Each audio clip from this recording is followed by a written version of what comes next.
ഇതിൽ ഉപയോഗിക്കുന്ന technical term അല്ലെ, ഒരുപാട് ടെക്നിക്കൽ ടേം നിങ്ങൾ ആഡ് കൺസോളിലും അതുപോലെ തന്നെ ആഡ് പെർഫോമൻസിലും ഒക്കെ നിങ്ങൾ പഠിച്ചു കാണും. അതൊന്നും തന്നെ ആൾക്കറിയില്ല, ഇപ്പുറത്തുള്ള ആൾക്കാർക്ക് അറിയില്ല. അവർ പറയും എത്രയാ ബഡ്ജറ്റ്, നമ്മൾ പറയും 1 ലക്ഷം രൂപ മാസം. എന്തിനാ 1 ലക്ഷം രൂപ? അവിടുന്ന് അതിന്റെ കോംപ്ലിക്കേഷൻ ഇങ്ങനെ കയറുക. ശരി, ഓക്കെ, ഞങ്ങൾ we are ready to pay 1 lakh or 2 lakh whatever amount. പിന്നീട് നടക്കുന്ന സംഭവങ്ങളെ കുറിച്ചുള്ള യാതൊരു ധാരണയും ഇപ്പം കുറച്ച് മനസ്സിലാവാൻ തുടങ്ങിയിട്ടുണ്ട് ആൾക്കാർ. ഞാൻ 2010 എൻ്റെ ഏജൻസി ചെയ്യാൻ തുടങ്ങിയത്. അതിൽ 2011 ഞാൻ കേരളത്തിലെ ആദ്യത്തെ സോഷ്യൽ മീഡിയ ഏജൻസി തുടങ്ങി. ഡിജിറ്റൽ മാർക്കറ്റിംഗ് ഏജൻസി അല്ല, സോഷ്യൽ മീഡിയ ഏജൻസി. അന്ന് എന്നോട് ഒരുപാട് പേര് ചോദിച്ചു എന്തിനാണ് സോഷ്യൽ മീഡിയ.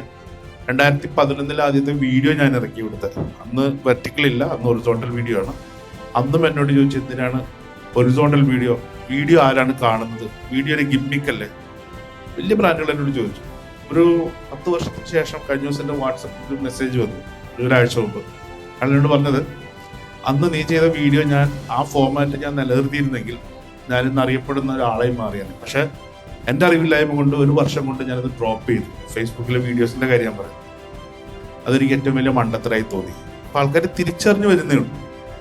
ഈ ബേസിക് കൺസ്ട്രെയിൻ നിങ്ങൾ ഫേസ് ചെയ്യുന്നത്, നിങ്ങൾ ഇതിനെ ഫസ്റ്റ് ഓഫ് ഓൾ നിങ്ങൾ ഇതിനെ പെർസീവ് ചെയ്യേണ്ടത്, നിങ്ങൾ ഇതിനെ കാണേണ്ടത്, you are handling the advertising, you are handling the branding, you are handling the marketing side of the brand. ഞാൻ കോംപ്ലിക്കേറ്റഡ് ആക്കല്ല, ഞാൻ എൻ്റെ പെട്ടെന്ന് മനസ്സിലാക്കാവുന്ന രൂപത്തിലാണ് പറയുന്നത്. അതിൽ തന്നെ ഒരു വിഭാഗം ഇല്ലിറ്ററസി ഉള്ള അല്ലെങ്കിൽ ഈ കാര്യത്തെക്കുറിച്ച് അറിയാത്ത ഒരു ബ്രാൻഡ് മാനേജ്മെന്റ് ടീമിനായിട്ട് കൂടിയാണ് നിങ്ങൾ കണക്ട് ചെയ്യുന്നത്. ആദ്യം നിങ്ങൾ മനസ്സിലാക്കേണ്ടത് ഇതിന്റെ ലീനിയന്റ് വേർഡ്സ് നിങ്ങൾ പഠിക്കുക എന്നുള്ളതാണ്.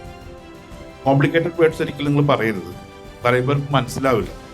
അറിയാവുന്ന ഭാഷയിൽ പറയും.